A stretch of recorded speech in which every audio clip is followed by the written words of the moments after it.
No exterior, refluiu a onda de extrema-direita que marcou os últimos anos, inclusive notadamente nos Estados Unidos. No Brasil, o quadro não é tão claro.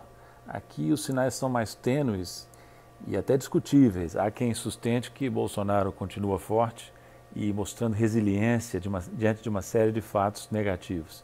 Será verdade isso?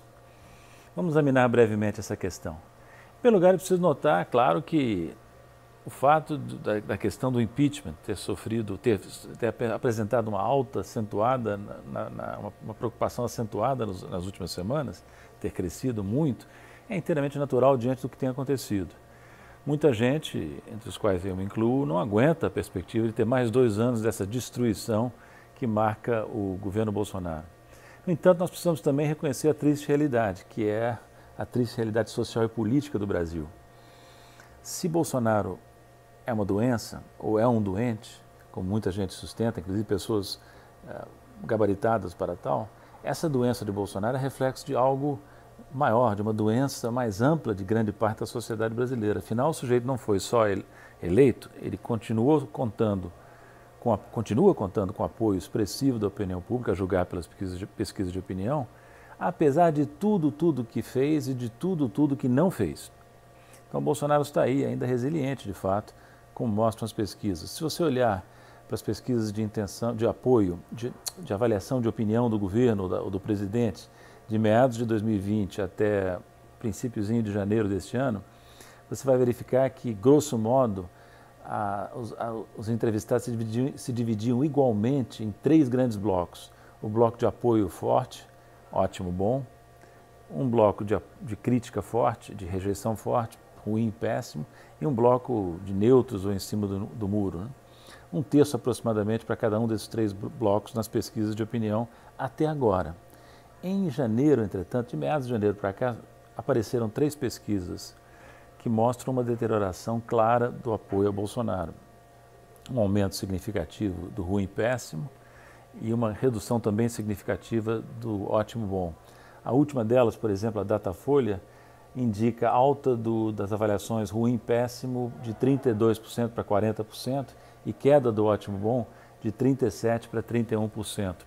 As outras 2 têm resultados comparáveis. Essas 3 pesquisas, apesar de serem semelhantes, ainda não constituem razão suficiente para imaginar, para caracterizar uma tendência. Não é? Afinal, o movimento semelhante se observou nas pesquisas, se não me falha a memória, no segundo trimestre do ano passado, e Bolsonaro se refez com a entrada do auxílio emergencial. Então, não é cedo para dizer. Agora, eu arrisco prever que a queda de apoio a Bolsonaro continuará a aparecer nas próximas pesquisas ao longo dos próximos meses. Como toda previsão em política, essa previsão é muito arriscada, mas eu creio que há argumentos para sustentá-la. Pelo menos 2 grandes argumentos. O primeiro é que, em janeiro, terminou o auxílio emergencial, que, segundo as avaliações dominantes, era um fator importante de apoio e sustentação a Bolsonaro. Nada se colocou no lugar até agora. A equipe econômica tem a visão de que não precisa botar nada no lugar, as condições fiscais nem permitem, segundo o ponto de vista de Paulo Guedes e companhia, e eles prometem uma recuperação acentuada que substituiria o auxílio. Essa promessa não é crível. É pouco provável que haja uma recuperação muito expressiva da economia que gere empregos e compense a ausência do auxílio emergencial. Sobretudo, a reativação do emprego no curto prazo é muito pouco provável. Sempre há uma defasagem entre recuperação da produção, que será modesta, no meu entender, e os efeitos dessa recuperação sobre a geração de postos de trabalho. Então, o primeiro argumento é econômico-social. O segundo argumento para acreditar que Bolsonaro continuará perdendo apoio é a questão da saúde pública. São as evidências crescentes, até gritantes, de que o governo não sabe o que fazer diante da pandemia. Conduziu muito mal. Manaus foi a culminância disso, com pacientes morrendo por falta de oxigênio, né? E agora ficou muito patente que Bolsonaro, seu ministro da Saúde, com alguns outros auxiliares importantes, tem uma alta dose de responsabilidade pelo novo agravamento da pandemia no Brasil. Então, essas 2 coisas, fim do auxílio emergencial, junto com o agravamento da crise sanitária nos próximos meses, deve provocar uma queda importante do apoio a Bolsonaro.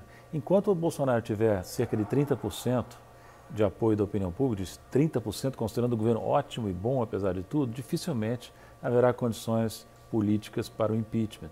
Mas se o declínio for acentuado, como eu creio que pode bem acontecer, estarão dadas as condições para que o impeachment prospere no campo político. Se vocês quiserem ter uma visão um pouco mais detalhada dessas avaliações, consultem a minha página, o meu portal na internet, www.nogueirabatista.com.br.